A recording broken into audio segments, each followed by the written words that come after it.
because when there are two live ኮንፊውዝድ ይሆናል ማለት ነው ዩቱብ። ሰላም ወገኖች እንዴት ናችሁ? ዛሬ እንደገና ለአንድ ፕሮግራም ይዤላችሁ መጥቻለሁ። እዚህ ታች እንደምታዩት ኤኒ ጆባ ዊትነስ ኦር ዩኒታሪያን የሚል የእንግሊዘኛ እንትን አዘጋጅቼ የነበረው ለእንግሊዘኛ ፕሮግራሙ እዚሁ ሪሙቭድ ስላልሆነ ነው፣ ይቅርታ። በእውኑ ኢየሱስ አብ ነውን የሚል ጥያቄን ለመመለስ እነዚህ በዘመኑ ሐዋርያንን ብለው ራሳቸውን የሚጠሩ ሐዋርያት ነን የሚሉ ለነሱ ላቀረቡት እነሱ በተለይም ደግሞ በኦንላይን ላይ ብዙ ነገር በቲክቶክ ላይ መወያያ ነጥቦች እነሱ ናቸው። ኢየሱስ የእግዚአብሔር ምንድን ቱታ ነው ምናምን የማይሉት የለም እና ያው በመጨረሻው ዘመን ሊመጣ ላለው ጌታችን አስቀድሞ እንደነገረን እንዳስጠነቀቀን እነዚህ የጥፋት ልጆች የእግዚአብሔርን ቃል የሚያጣመሙ ናቸው እና በእነዚህ ላይ መጽሐፍ ቅዱስ የግሪኩን እና የዕብራይስጡን ቋንቋ የሂብሩን ቋንቋ በመውሰድ በትርጉም ምክንያት በቋንቋ ምክንያት ልንረዳቸው ያልቻልነውን እና የክርስቶስን ማንነት አብርተው የሚያሳዩትን እንትኖች የመጽሐፍ ቅዱስ ክፍሎች በማምጣት ወደፊት የግሪክና የዕብራይስጥ የአራማይክ የእነዚህን በማምጣት ወደ እንግሊዘኛ ወደ አማርኛ በመተርጎም ከአማርኛውና ከእንግሊዘኛው ትርጉም ጋር ኦሪጂናሉን በማስተያየት በማውጣትና በማውረድ መጽሐፍ ቅዱስ እንደሚያስተምረን በጋራ እንማራለን ማለት ነው። ስለዚህ በእውኑ ኢየሱስ አብ ነውን? አብ ነው ብለው አንገታቸውን ደረታቸውን ሞልተው አብ ነው በማለት በማያውቁት ነገር በድፍረት ይናገራሉ፣ መጽሐፍ ቅዱስን ያነባሉ። ነገር ግን ተረድተዋል ወይ? እኛ አሁን ምንድን ነው የምንረዳው? መጽሐፍ ቅዱስን በመውሰድ ራሱን የግሪኩንን ኦሪጂናሉን በመፈተሽ በማየት ምንድን ነው የሚያስተምረው የሚለውን እናያለን።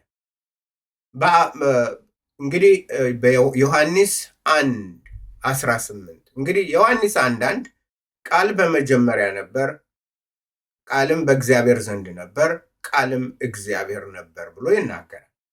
ያ ስለ ኢየሱስ ክርስቶስ ሎጎስ የሆነው ኢየሱስ ክርስቶስ ከእግዚአብሔር አብ ዘንድ እንደነበረ እግዚአብሔር አብ ጋር አብሮ እንደነበረ በመጀመሪያ በፍጥረት ከሁሉም በፊት አብሮ እንደነበረ በዮሐንስ 1:1 እርሱም ኢየሱስ እግዚአብሔር እንደሆነ ይናገራል። ሌላ ቦታ ላይ እንግዲህ ግሪኩን ሳጠና ልዩነት ያየሁትና ቦግ አድርጎ የሚያሳየንን የመጽሐፍ ቅዱስ ክፍል እናያለን። ለምሳሌ አማርኛው በአባቱ እቅፍ ያለ አንድ ልጁ እርሱ ተረከው ይላል። ዮሐንስ ወንጌል ምዕራፍ 1 ቁጥር 18 በአባቱ እቅፍ ያለ አንድ ልጁ እርሱ ተረከው ይላል። በሙሉ ባነቡላችሁ ደስ ይለኛል የአማርኛውን። መቼም ቢሆን እግዚአብሔርን ያየ አንድም እንኳ የለም። መቼም ቢሆን እግዚአብሔርን ያየ አንድም እንኳ የለም። በአባቱ እቅፍ ያለ አንድ ልጁ እርሱ ተረከው። በተለይ አሁን እዚህ ቲክቶክ እና ዩቱብ ላይ የምትመለከቱ ይህንን በቲክቶክም በቴክስቱን ራሱ የግሪኩንም የአማርኛውንም እንዲሁም ግሪኩን ወደ አማርኛ በመተርጎም የተለያዩ ትርጉሞችን እንግሊዘኛ ትርጉሞችን በማየት በመፈተሽ እነሱንን በትክክል በመረዳት ሐሳቡን ነው የምናጠናው። ሐሳቡን ግልጥ፣ እንረዳለን። ኢየሱስ ማን እንደሆነ ኢየሱስ በአብ ዘንድ እንዳለ በአብ ዘንድ የሆነው የሚገኘውን ኢየሱስን መጽሐፉ የሚናገረውን እርሱን ፈትሸን እናያለን። ስለዚህ መቼም ቢሆን እግዚአብሔርን ያየ አንድም እንኳ የለም። በአባቱ እቅፍ ያለ አንድ ልጁ እርሱ ተረከው ይላል። እሺ እንግዲህ ግሪኩን እከፍትላችኋለሁ። ግሪኩ ዮሐንስ 1:18 ቴዎን ኡዴስ ዮራከን ፖፖተ በማንኛውም ጊዜ ቢሆን እግዚአብሔርን ያየ የለም። ሞኖጌነስ ቴዎስ ሆኦን ኤስቶን ኮልፖን ቱ ፓትሮስ ኤኬኖስ ኤክሰጊሰቶ ይላል። ምንድን ነው የሚለው? እግዚአብሔርን በማንም ጊዜ ቢሆን እግዚአብሔርን ያየ የለም። በማንም ጊዜ ቢሆን እግዚአብሔርም ያየ የለም። አማርኛውን በትክክል ነው የተረጎመው የመጀመሪያው ክፍል። ሁለተኛው ነው ችግሩ ያለው። በሁለተኛው ክፍል እዚህ ላይ ሁለተኛው ምንድን ነው የሚለው? ሞኖጌነስ ቴዎስ ምን ማለት ነው? ሞኖጌነስ ቴዎስ ሞኖጌነስ ማለት አንድያ ብቸኛ አንድያ ማለት ነው። ቴዎስ አንድያ ልጁ፣ ቴዎስ እግዚአብሔር ተረከው። ይሄንን ልውሰድና ግሪኩን ተመልከቱት። አሁን የግሪኩን ቴክስት ወስጄ ይሄ ነው ግሪኩ። ቴዎን ኦዴስ ዮራከን ፖፖተ የሚለውን ኮፒ አደርገውና ተመልከቱ ወገኖች፣ ይህንን ተጠቀሙበት። ይሄ የግሪክ ባይብል ኦንላይን ነው። ዮሐንስ 1:18 ይሄን ወስጄ ትራንስሌት አደርገዋለሁ። ግሪክ ተመልከቱት። ግሪኩን በዚህኛው በላንጉጁ በግሪክ በኩል ሳስቀምጠው ትርጉሙን እንዲህ ብሎ ተርጉሞልናል። የጉግል ማለት ነው። እግዚአብሔርን ያየ ማንም የለም። በትክክል እግዚአብሔርን ያየ ማንም የለም። በአብ እቅፍ ያለ አንድያ ልጁ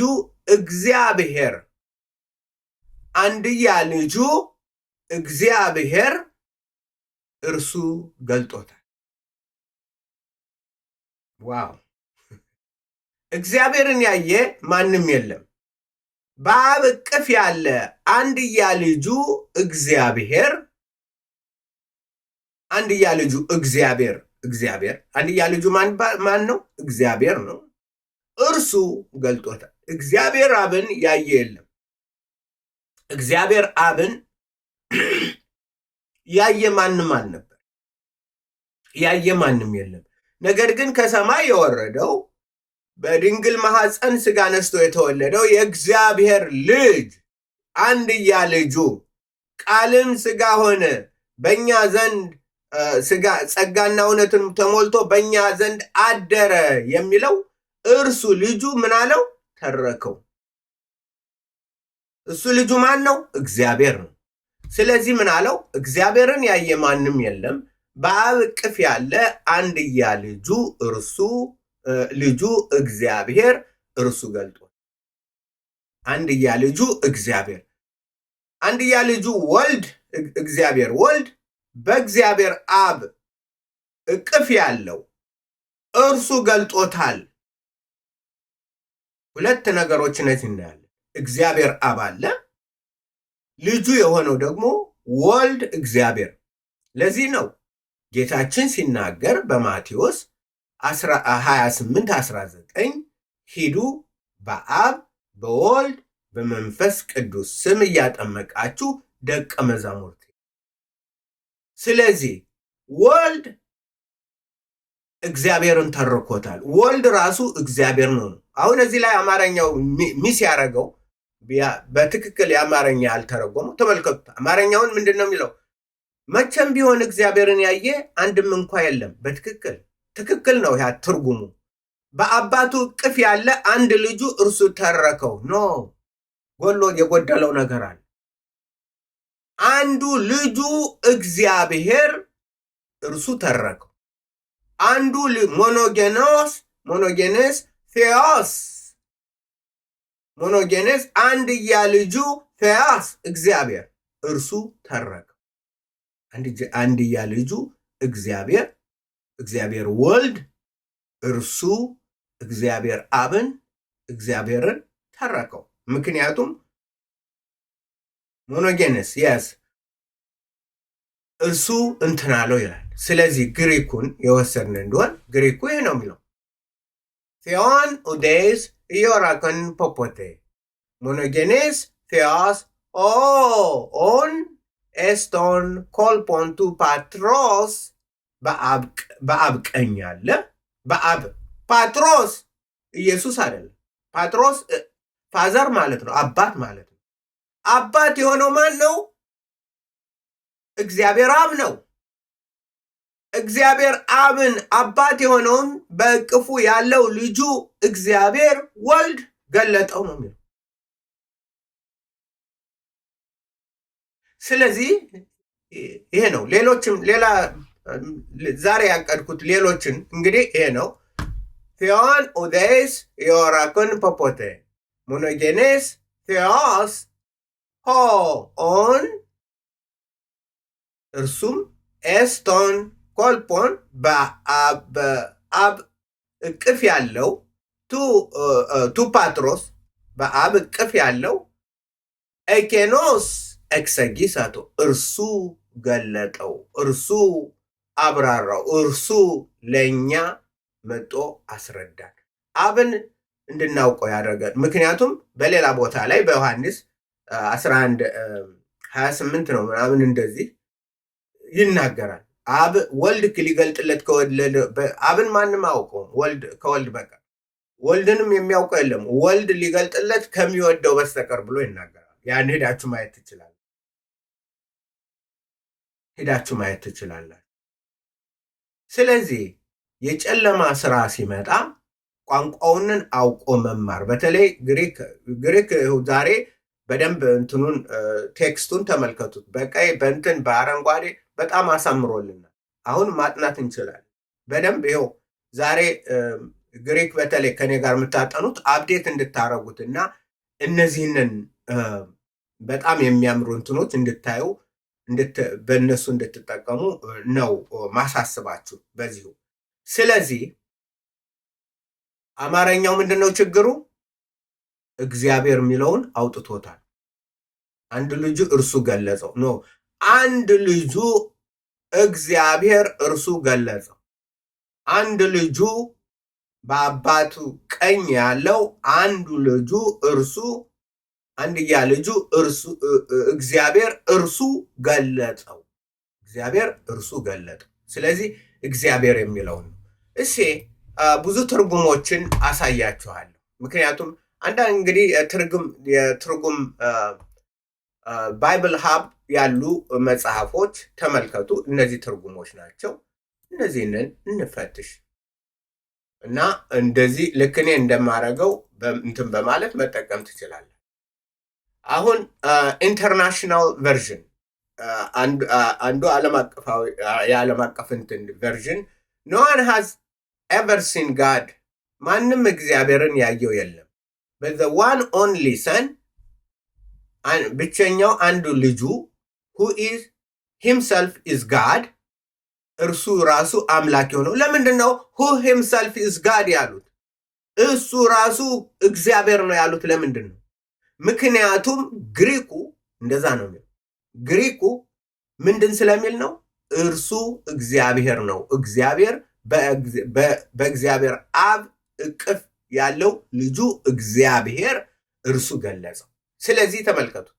አሁን ይህንን ኮፒ ላድርግና ተመልከቱት ምን ብሎ እንደሚተረጉመው። ይህን እንግሊዘኛ ወስደን እንመልከት። ኦኬ ግሪኩን ላውጣው። ግሪኩን አይተናል ኦሪጂናሉን። እንግሊዘኛውን ይህን ለምሳሌ በአማርኛ እንዴት ብሎ ተርጉሞታል እናንተ ማየት ትችላላችሁ። ይህ ስለሚያብራራ እግዚአብሔርን ያየ ማንም የለም፣ ነገር ግን እግዚአብሔር የሆነውና ከአብ ጋር የቀረበ ግንኙነት ያለው አንድያ ልጁ እርሱ ገለጠው። አያችሁ፣ ኢንተርናሽናል ቨርዥን ምን ያርጎታል? ኤክስፓንድ አርጎታል። ኢንተርናሽናል ቨርዥን ተመልከቱት እንዴት አድርጎ እንደተረጎሙ።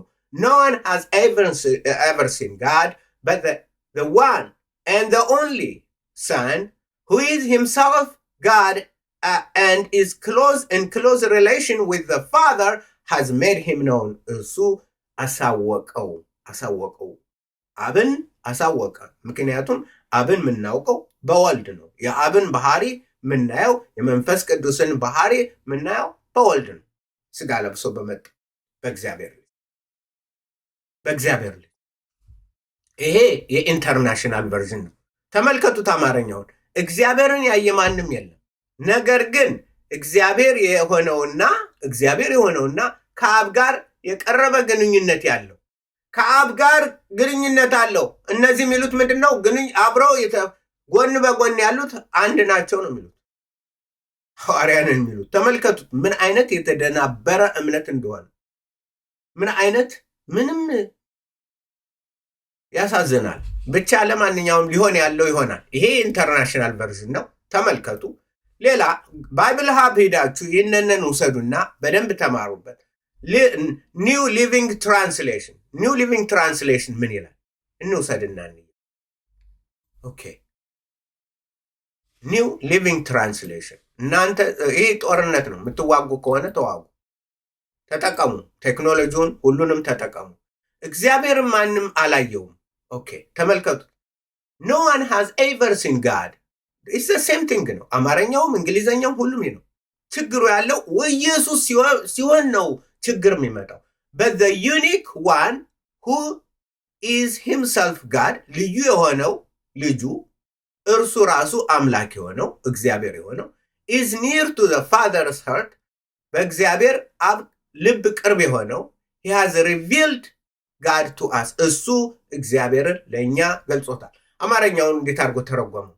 እግዚአብሔርን ማንም አላየውም፣ ነገር ግን ልዩ የሆነው እርሱ ራሱ አምላክ የሆነው አማርኛው ልጅ የሚለውን ትቶታል። ወደ አብ ልብ ቅርብ የሆነው እግዚአብሔርን ለእኛ ገልጦታል ይላል።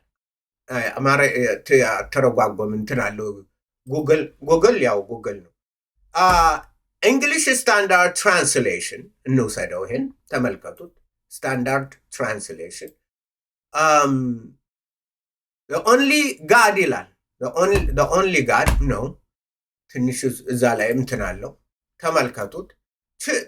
ትራንስሌሽንንም እያያችሁ ነው። ትራንስሌሽን አንዱ ትራንስሌሽን ከአንዱ በምን እንደሚሻል ታዩታላችሁ። ምን ይላል? እግዚአብሔርን ያየ ማንም የለም፣ በአብ አጠገብ ያለው ብቸኛ አምላክ እርሱ ገለጠው። ልጅ የሚለውን እንትን አላለው። ልጅ በአብ አጠገብ ያለው ማን? ልጁ እርሱ ገለጠው። ሌላ የምን ልውሰድ? የቤሪያን ትራንስሌሽን ኦኬ፣ ከላይኛው ጋር ነው። ኦንሊ ሰን ብቸኛ የሆነው ልጁ who is himself God፣ እሱ ራሱ አምላክ የሆነው ይላል። አሜሪካን ስታንዳርድ ይህንን እንትልልና ጨርሳለሁ። ምክንያቱም ብዙ ይሄ ሁሉ ትራንስሌሽን ነው፣ ከግሪክ የተወሰደው ነው። ዋናው ግን ግሪካችን ነው። ግሪክ ነው የእኛ እንትናችሁ። ይህ ነው። ለምንድን ነው እነዚህንን ሁሉ ያሳየዋችሁ? እያንዳንዱ ትርጉም ያለበትን ድክመትና ወደፊት የእያንዳንዱ ትርጉም ጠንካራና ደካማ ጎን አሳያችኋለሁ። ይሄን እንመለከታለን። ይሄ እግዚአብሔርን ማንም አይቶት አያውቅም፣ በአብ እቅፍ ውስጥ ያለ አንድያ ልጁ እግዚአብሔር እርሱ ራሱ ገልጦታል ወይም ተርኮታል። ታያላችሁ። እግዚአብሔርን ማንም አይቶት አያውቅም፣ ማንም ያየው የለም። በአብ እቅፍ ውስጥ ያለ አንድያ ልጁ እግዚአብሔር እርሱ ገልጦታል። አንድያ ልጁ ማን ነው? እግዚአብሔር ነው። አንድያ ልጁ ማን ነው? እግዚአብሔር ነው። እርሱ ምን ብሎታል? ገልጾታል። ስለዚህ መጽሐፍ የሚለውን ማወቅ መረዳት አስፈላጊ ነው። አሁን ወጀብ የተነሳበት ዘመን ነው። በኢየሱስ ክርስቶስ ላይ ከፍተኛ ጦርነት የተነሳበት ዘመን ቢኖር ዛሬ ነው። አንዱ ኢየሱስ ተራ ሰው ነው ይላል ጆሆባ ዊትነስ። ጆሆባ ብቻ ነው፣ ያህዌ ጆሆባ ነው፣ የህዋን ምስክሮች ነን። ውሃ ሆኗል። ውሃ ምን እንደሚሉ አውቁ። እነዚህ ደግሞ ይሉና ኖ ኢየሱስም መንፈስ ቅዱስም ሁሉም ኢየሱስ ነው፣ አንድ ነው፣ አብ ነው። ኢየሱስ ቱታ ነው። ይሄ ትልቁ ጦርነት የት ላይ ነው ያለው? ኢየሱስ ላይ ነው። ሃይማኖቶች ሁሉ ኢየሱስን ሊያጠፉ ነው። የኢየሱስን ማንነት ሊደብቁ ነው የተፈጠሩት ሃይማኖቶች ሁሉ።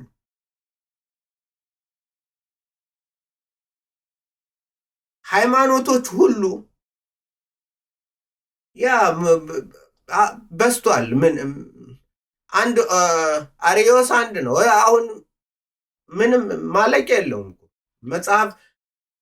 ኤቲስቱ የሚናገረውን ብሰሙት፣ እምነት የሌለው የሚናገረውን ብሰሙት፣ ሂንዱ የሚናገረውን ብሰሙት፣ ሁሉም የሚናገረውን ብሰሙት፣ በቃ በኢየሱስ ክርስቶስ ላይ ትልቅ ጦርነት ተነስቶ እንደዚህ ሲሆን እኛ የፈለገ ይሁን ቃሉን ማወቅ አለብን።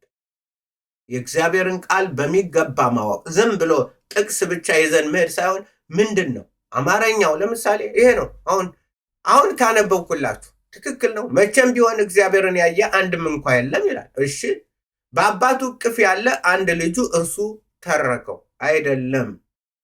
አንድ ልጁ እግዚአብሔር እርሱ ተረከው። አንድ ልጁ እግዚአብሔር እርሱ ተረከው። ግሪኩ የሚለው ኦሪጂናሉ የሚለው ያንን በአብ እቅፍ ያለው አንድ ልጁ እግዚአብሔር እርሱ ተረከው። ልጁ ነው፣ ስለ ልጁ ነው የሚናገር። ስለዚህ አትታለሉ። ስለዚህ ዝም ብሎ ቢንጫጫ ቢጮህ አትታለሉ። እነዚህ የጨለማ ልጆች ናቸው። እነዚህ ጌታችን ለዚህ የተፈጠሩ ናቸው። ነገር ግን ማዝንላችሁ እናንተ የምትሰሙ ይህንን ትሰማላችሁ። እናንተ የምትሰሙ መጣችሁ እንድትማሩ፣ እውነትን እንድትፈልጉ፣ የገባችሁበት እስር ቤት እንድትወጡ ነው ጥሪ ማድረግ። አዎ ለእናንተም አስባለሁ። በተለይ እህቶችና ሴቶችና ወንዶች መዳን ከፈለጋችሁ የእግዚአብሔርን ቃሉ የሚለውን ተቀብላችሁ እንድትኖሩ እንጂ ዝም ብላችሁ በዚህ በሐሰት ቱታ ነው ምናምን አፉን ይከፍታል እኮ ብሏል። ዳንኤል ተናግሮታል። አፉን ይከፍታል፣ ታላቁንም ልዑሉንም ይሳደባል። ያ መንፈስ ነው። እስላሙ ዋማ ቃታሉሁ ዋማ ሰላቡሁ ወላኪን ሹበሃ ለሁም። ለእነሱ መስሎ ታያቸዋል። አልሰቀሉትም፣ እንትን አልገሉትም፣ አላረጉትም። ምንም መስሎ የብዥታ አምላክ። አሁን ደግሞ እነዚህ ወገኖች አስተዋዮቹን ልብ በሉ። የሚያመልጥ ያመልጣል። መጽሐፍ የሚለው በሰይፍ የሚገደል ካለ በሰይፍ ይገደል።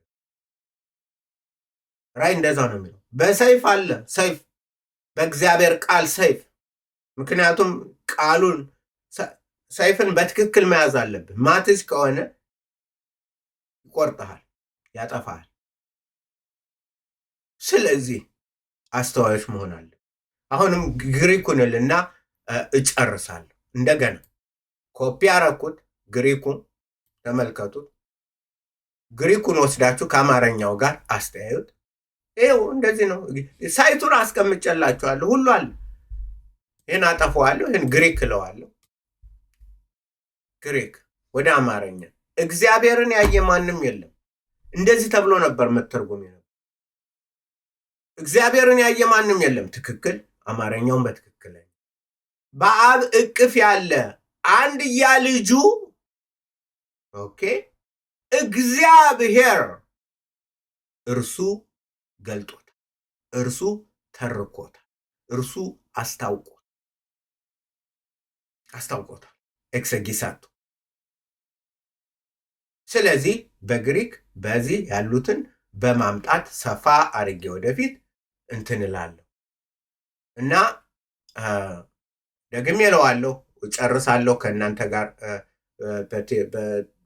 ያንን እጨርሳለሁ። እናንተ ጋር ጥያቄ ላላችሁ አስተናግዳለሁ። ቴዎን ኡዴስ ዮራከን ፖፖቴ ሙነጌኔስ ቴዎስ ኦንየስ ቶን ኮልፖንቱ ፓትሮስ ኤኬኖስ ኤክሴጊሳቶ ኤኬኖስ ኤክሴጊሳቶ። አሜን አሜን። ምን ማለት ነው? እግዚአብሔርን ያየ ማንም የለም። በአብ እቅፍ ያለ አንድያ ልጁ እግዚአብሔር እርሱ ገልጦታል። አንድያ ልጁ እግዚአብሔር። ስለዚህ ጥያቄ ለእናንተ፣ እግዚአብሔር አንድያ ልጁ በአብ ጎን ያለው በአብ እቅፍ ያለው እንዴት ነው? ሁለቱ አንድ ላይ ሆኖ ድራማ ነው እንዲ ወገኖች? እዚህ ላይ ድራማ ነው የምናየው። ይሄ ዮሐንስ 1:18 የሚለው ምንድን ነው? ዮሐንስ አንድን ነው። ያንን ነው ኤክስፓንድ የሚያደርግልን፣ የሚያሰፋልን፣ የሚያበዛልን፣ የሚያብራራልን። በዮሐንስ 1:1 መሰረቱን ከካድክ ግን ካድክ። ልጁ የሌለው የእግዚአብሔር ልጅ የሌለው ሕይወት የለው። አብና ወልድ ያሉት እርሱ ሕይወት አለ። ስለዚህ የሐዋርያ እምነት ነው የሚሉት እነዚህ የአጋንንት አስተምሮት የርኩስ መንፈስ ስራ ነው። ከዛ እንድትወጡ እውነትን እንድትፈትሹ እንድትመረምሩ ወደፊት የግሪክም ዕብራይስጥም በማምጣት በተለይ በጆሆቫ ዊትነስ እና በእናንተ ላይ ብዙ የመጽሐፍ ቅዱስ እንትኖችን አቀርባለሁ። እግዚአብሔር ስሙ የተባረከውን። ዩቱብ ላይ ያላችሁ ይህንን የምትከታተሉ እዚህ ላይ ጨርሳለሁ። ደህና ሁኑ። ጌታ በነገር ሁሉ ከእናንተ ጋር ይሁን።